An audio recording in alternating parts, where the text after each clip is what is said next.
Hello everyone, it's Tom Sujubi, and I just saw the Kamen Rider build in Kamen Rider Ex-Aid Heisei Generations Final crossover movie, or whatever that full title is. I don't really remember it. This movie was really cool. I really liked it. It starts off right in these weird lines of code, and they're used, I think, to symbolize like the different parallel worlds, which is a cool idea. We use like the O whenever we travel to the different Earth, and I like the use of the skywall. The skywall in build is used to demonstrate, oh, this is build world, this is, I guess, mainstream Kamen Rider world, because Ex-Aid's obviously there, but we also have O's, Gaim, Heisei, they all just kind of show up on their own. So I guess this is also the mainstream Kamen Rider universe, so that's pretty cool. And I like the idea of the worlds kind of like merging with the Enigma, and the Enigma itself is a little strange, but I like the idea of the world merging together because build's like status quo is so drastically different from all the other Kamen Riders status quos. I like that they're like, okay, this is a different universe, kind of like RPM in Samurai. They retcon, oh yeah, this is a different universe, and like in Dino Charge for Power Rangers, they retcon, yeah, this is a different universe. I like they kind of did the same thing with Build here. They're like, yeah, it's a different universe. So I guess anytime Build crosses over, they're gonna have to find some way to get him there through a Enigma portal or something. And I like to also explain Build's cameos in Kamen Rider Ex-Aid with, oh yeah, this was Katsuragi as Build going through there using Enigma, since we're talking about Katsuragi going to the other worlds. So let's get into Enigma's plan. So he goes there to get Ex-Aid's essence, and we know that, what's his name, Kaisi Mogami, I'm just gonna call him Kaiser because he's a Kaiser the whole movie pretty much. So we know that this dude, he wants to create Enigma to combine parallel worlds, become immortal, and that's about it. He just wants to become immortal and rule over two dead worlds. Okay, sure. I mean, and they're two drastically different people too, which is kind of interesting.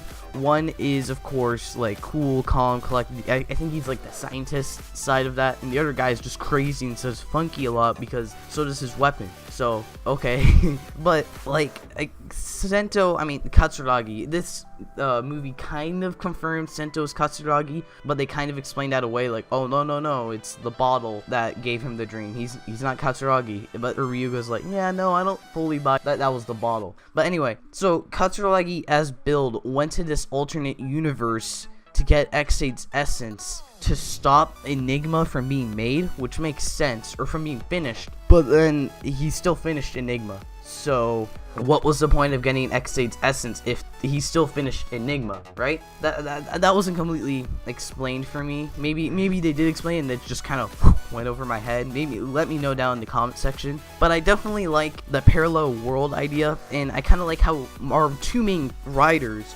Ex-Aid and Build, they don't actually spend most of the movie with each other, which is kind of interesting. We have Ryuga obviously in the world of Ex-Aid with Emu, and we have Parado in the world of Build with Sento, but the main riders don't actually spend a lot of the movie together, which is kind of interesting, and it had this cool dynamic where they're working with, I guess, the quote-unquote secondary riders of the series. So that's pretty cool. And speaking of Ryuga, the whole time Ryuga's kind of like questioning like what it means to be a Kamen Rider, but I think at the time of this movie, I kind of feel like maybe I'll have to go back maybe and like watch some of those older episodes, but I feel like he kind of already had that drive to become a Kamen Rider.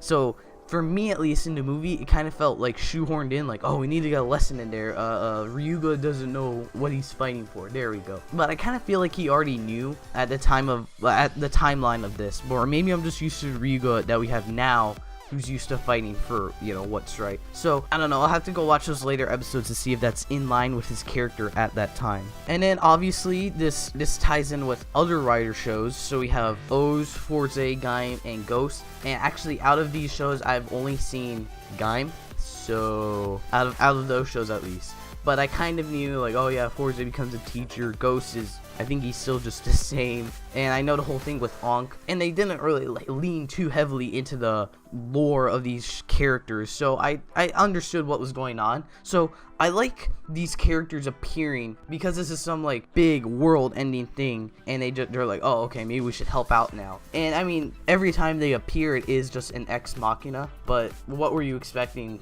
I mean, they weren't really going to fully explain this. So I think they all had a good reason kind of to show up. The two that I think worked the best were Oz and Heisei, or at least like Oz kind of shows up and he fights greeds. Okay, that makes sense. Heisei shows up and he'll fight horoscopes, or no, zodiarts, whatever they're called. But Gaim never fights Invest. He just kind of shows up to fight the Guardians, I think, the Foundation X Guardians. And Ghost just literally shows up and fights a little bit, and then he's done.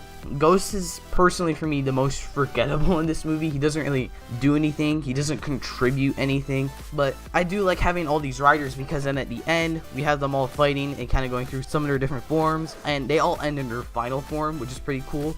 Except for Oz, because he's in Tajador. But anyway, also in that end, then we have, okay, so we have our two main riders fighting Kaiser on Enigma. They have to destroy Kaiser and Enigma, or else the two worlds will collide and destroy everything.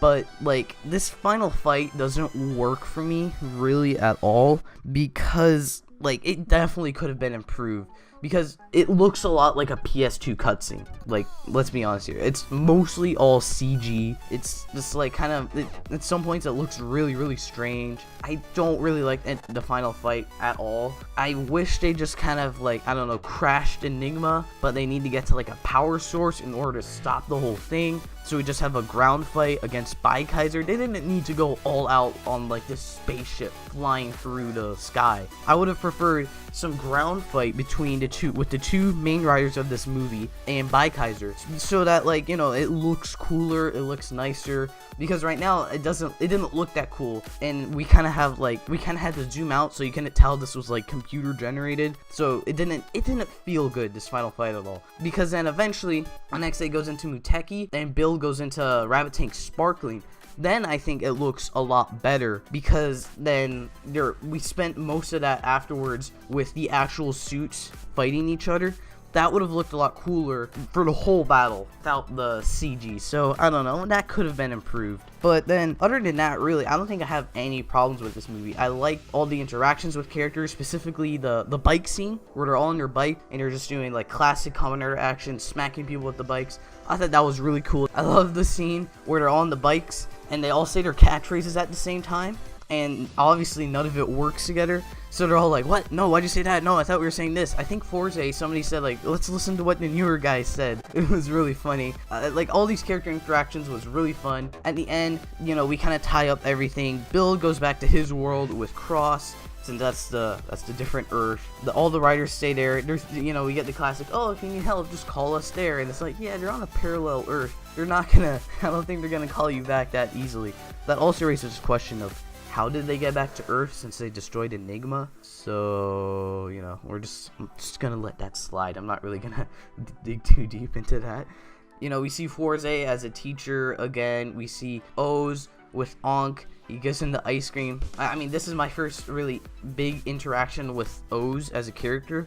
I haven't watched Oz yet. I'm going to watch Oz. And then when Ankh first appears, he says, "Oh, I better be getting ice cream for that." I was like, "Oh, okay. I think I need to watch Oz if this is what Ankh's character is like." And then he dies at the end again, and I'm just like, "Wow, he gave everyone else their happy ending except Oz.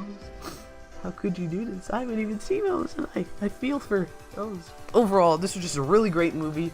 Really good crossover movie. I definitely enjoyed it. Oh, Phoenix Robo, who's there. Yeah, he was there. That's pretty much all he contributed. He gives it. The only reason I think Phoenix Robo is in this is for Grease to cameo at the end, which is a continuity error. But again, we're just gonna let that slide because it doesn't amount to much anyway. So overall, definitely a great movie. Definitely a great Kamen Rider movie, crossover movie. You know, these always aren't the greatest, but for a Kamen Rider movie, it was definitely pretty good. So if you enjoyed this, I'll be talking about the Another Ending Trilogy for Ex-Aid soon.